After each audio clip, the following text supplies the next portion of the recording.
আসসালামু আলাইকুম। বিডি নিউজে আপনাদেরকে স্বাগতম। সংবাদের শুরুতেই শিরোনাম, পরে বিস্তারিত।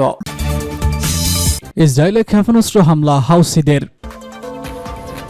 এদিকে হামাস হিজবুল্লাহর মতো হুতিদের পরিণতি হবে হুঁশিয়ারি ইসরায়েলের। পাকিস্তানের রেকর্ড ডিক খনির 15% বিক্রি করছে সৌদি আরবকে। সর্বশেষে জানিয়ে দিব, ইসরায়েলি আগ্রাসনে গাজার জনসংখ্যা কমেছে 6% বলছে রিপোর্ট।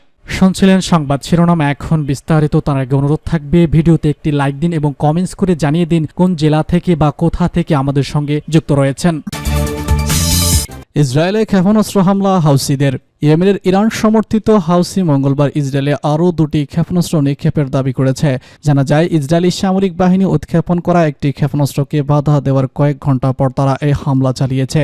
হাউসির সামরিক বিবৃতির উদ্ধৃতি দিয়ে সানা থেকে এপি জানায়, প্রথম হামলাটি ছিল তেল আবিবে বেনগুয়েন বিমানবন্দরকে লক্ষ্য করে এবং দ্বিতীয়টি ছিল জেরুজালেমের দক্ষিণে একটি বিদ্যুৎ কেন্দ্র লক্ষ্য করে। হাউসিরা আরও বলেছে, তারা আমেরিকান বিমানবাহী রণতরী ইউএসএস হ্যারি এবং ট্রুম্যানে হামলা করেছে। তবে এই সম্পর্কে মার্কিন বিমানবাহী তাৎক্ষণিকভাবে কোনো মন্তব্য করেনি। সোমবার রাতে ইসরায়েলি সামরিক বাহিনী বলেছে, তারা ইয়েমেন থেকে উৎক্ষেপণ করা একটি ক্ষেপণাস্ত্র ইসরায়েলি ভূখণ্ডে প্রবেশ করার আগে গুলি করেছে। হাউসিরা যুদ্ধবিধ্বস্ত ইয়েমেনের বেশিরভাগ অঞ্চল নিয়ন্ত্রণ করছে। 2023 সালের অক্টোবরে গাজা উপত্যকায় যুদ্ধ শুরু হওয়ার পর থেকে ইয়েমেনের ইরান সমর্থিত হাউসি ফিলিস্তিনিদের প্রতি সংহতি জানিয়ে ইসরায়েল এবং লোহিত সাগর এবং এডেন উপসাগরের জাহাজে ক্ষেপণাস্ত্র ড্রোন হামলা চালিয়ে আসছে। সাম্প্রতিক সময় ইসরায়েলও কয়েক দফা পাল্টা হামলা চালিয়েছে ইয়েমেনে। সেখানে হাউসিদের কৌশলগত অবকাঠামো লক্ষ্য করে প্রতিশোধমূলক হামলা শুরু করেছে ইসরায়েল।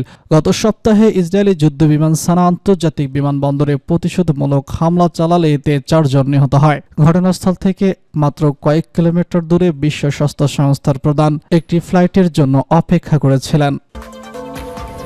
হামাস হিজবুল্লাহর মতো হুতিদের পরিণত হবে হুঁশিয়ারি ইসরায়েলের। মধ্যপ্রাচ্য ইরান সমর্থিত বিভিন্ন সশস্ত্র গোষ্ঠীর সঙ্গে লড়াই চলছে ইসরায়েলের। এরই মধ্যে লেবাননের হিজবুল্লাহ গাজা উপত্যকায় হামাসের সঙ্গে সরাসরি যুদ্ধে জড়িয়েছে দেশটি। এতে অনেকটাই দুর্বল হয়ে পড়েছে গোষ্ঠীটি। প্রাণ হারিয়েছে তাদের বেশ কয়েকজন নেতা। এমন পরিস্থিতি ইসরায়েল হুঁশিয়ারি দিয়ে বলেছে, তাদের ভূখণ্ডে হামলা হলে হামাস ও হিজবুল্লাহর মতো একই পরিণতি হবে ইয়েমেনের হুতি বিদ্রোহীদের। যদিও ইসরায়েলের এই হুঁশিয়ারির পরও দেশটিতে হামলা অব্যাহত রেখেছে হুতিরা। হুতিদের প্রতি এই হুঁশিয়ারি যেন জাতিসংঘে ইসরায়েলের রাষ্ট্রদূত ড্যানি ভান নিরাপত্তা পরিষদে দেওয়া এক ভাষণে গতকাল সোমবার তিনি বলেছেন, হুতিদের ইসরায়েলি ক্ষেপণাস্ত্র হামলা বন্ধ করতে হবে। তারা যদি এই হামলা অব্যাহত রাখে তাহলে হিজবুল্লাহ, হামাস ও সিরিয়ার সাবেক প্রেসিডেন্ট বাশার আল আসাদের মতো একই ধরনের শোচনীয় পরিণতি হবে তাদের। তেহরানের উদ্দেশ্যে তিনি আরও বলেছেন, ইরান সহ মধ্যপ্রাচ্যের যে কোনো স্থানে হামলা চালানো সক্ষমতা রয়েছে ইসরায়েলের। ইরান সমর্থিত গোষ্ঠীগুলোর হামলা সহ্য করবে না তারা। সোমবার ড্যানি এমন হুঁশিয়ারি কয়েক ঘন্টা পরই ইসরায়েলের সামরিক ঘাঁটি সামরিক বাহিনী ঘোষণা দেয়, ইয়েমেন থেকে ছোড়া একটি ক্ষেপণাস্ত্র ঠেকিয়ে দিয়েছে তারা। এই ক্ষেপণাস্ত্র ছোড়ার পর ইসরায়েলের বিভিন্ন অঞ্চলে সাইরেন বাজতে শোনা যায়। পরে আজ মঙ্গলবার হুতিদের সামরিক মুখপাত্র ইয়াহিয়া সারি জানান, তেল আবিবের কাছে বেনগুয়েন বিমানবন্দরে এবং জেরুজালেমের দক্ষিণে একটি বিদ্যুৎ উৎপাদন কেন্দ্র লক্ষ্য করে একটি হাইপারসনিক ও একটি জুলফিকার ব্লাস্টিক ক্ষেপণাস্ত্র ছুড়েছেন তারা। এ বিষয়ে হুতিদের সুপ্রিম রেজলিউশনারি কমিটির প্রধান মোহাম্মদ আলী আল হুতি সামাজিক যোগাযোগ মাধ্যম এক্সে বলেছেন, তারা ইসরায়েলে হামলা বন্ধ করবে না, দেশটির উপর হামলা অব্যাহত থাকবে। একই সঙ্গে গাজার প্রতি সমর্থন জারি রাখবেন তারা। 2023 সালের 7 অক্টোবর ইসরায়েলের হামলা চালায় ফিলিস্তিনের স্বাধীনতাকামী সংগঠন হামাস। সেদিন থেকেই গাজায় হামলা চালাচ্ছে ইসরায়েল। উপত্যকাটিতে চলমান এই সংঘাতে ফিলিস্তিনের প্রতি সমর্থন দিয়ে আসছে হুতি ও হিজবুল্লাহ। ইসরায়েলকে লক্ষ্য করে প্রায় হামলা চালিয়ে যাচ্ছে তারা। পাল্টা জবাব দিচ্ছে ইসরায়েলও। এরই মধ্যে পেন্টাগন থেকে লেবাননে ব্যাপক হামলা শুরু করে ইসরায়েলি বাহিনী। এতে হিজবুল্লাহ প্রধান হাসান নাসরুল্লাহ সহ গোষ্ঠীটির কয়েকজন নেতা নিহত হন। মধ্যপ্রাচ্যের সংঘাত শুরু হওয়ার পর থেকে ইসরায়েলের হামলার মুখে অনেকটাই দুর্বল হয়ে পড়েছে হামাস ও হিজবুল্লাহ।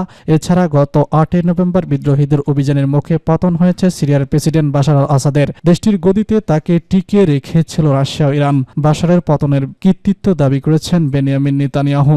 হুতিদের উপর ব্যাপক আকারে হামলা এখনও শুরু করেনি ইসরায়েল। গত সপ্তাহে দেশটির প্রধানমন্ত্রী বেনিয়ামিন নেতানিয়াহু হুমকি দিয়ে বলেছেন, ইয়েমেনে হুতি সংশ্লিষ্ট বিভিন্ন লক্ষ্যবস্তুতে হামলা শুরু করেছে ইসরায়েল। এ সময় ইয়েমেনের রাজধানী সানায় বিমানবন্দর, দেশটির পশ্চিম উপকূলে বিভিন্ন বন্দর ও 2টি বিদ্যুৎ উপকেন্দ্রে হামলা চালিয়েছে তারা। গত 26 ডিসেম্বর সানা বিমানবন্দরে ইসরায়েলের হামলার সেখানে ছিলেন স্বাস্থ্য মন্ত্রণালয়ের প্রধান।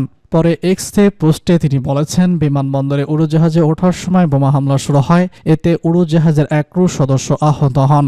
এদিকে সোমবার নিরাপত্তা পরিষদ ইসরায়েল হুতি পাল্টাপাল্টে হামলা নিয়ে কথা বলেছে জাতিসংঘের মধ্য বিষয়ক সহকারী মহাসচিব খালিদ শেখারি। তিনি বলেছেন, মধ্যপ্রাচ্য অঞ্চলে সামরিক সংঘাত ছাড়াও বাড়লে আঞ্চলিক স্থিতিশীলতা হুমকির মুখে পড়বে। এর ফলে বাইরে থেকে ইয়েমেন, ইসরায়েল সহ এই অঞ্চলে লাখ লাখ মানুষকে যার কোনো শেষ থাকবে না। পাল্টাপাল্টি হামলার জন্য ইসরায়েল ও হুতি দুই পক্ষেরই আলোচনা করেছে জাতিসংঘের রুশ রাষ্ট্রদূত। পাকিস্তান রেকর্ডিক খনির 15% বিক্রি করছে সৌদি আরবকে। পাকিস্তানের কেন্দ্রীয় মন্ত্রী পরিষদ রেকর্ডিন খনি প্রকল্পের 15% শেয়ার সৌদি আরবের কাছে বিক্রি করার অনুমোদন দিয়েছে। এই শেয়ার বিক্রি করা হবে আন্তঃসরকারীয় চুক্তির ভিত্তিতে, যার মূল্য নির্ধারণ করা হয়েছে $60 কোটি। সৌদি আরব দুটি ধাপে এই অর্থ বিনিয়োগ করবে। মঙ্গলবার দ্য এক্সপ্রেস বিটিউনের এক প্রতিবেদনে বলা হয়েছে, প্রথম ধাপে শতকরা 10% শেয়ারের বিনিময়ে সৌদি আরব পরিশোধ করবে $33 কোটি। দ্বিতীয় ধাপে বাকি 5% শেয়ারের জন্য পরিশোধ করবে আরও $21 কোটি। রেকর্ডিক খনি প্রকল্পে প্রচুর তামা ও স্বর্ণ মজুদ রয়েছে।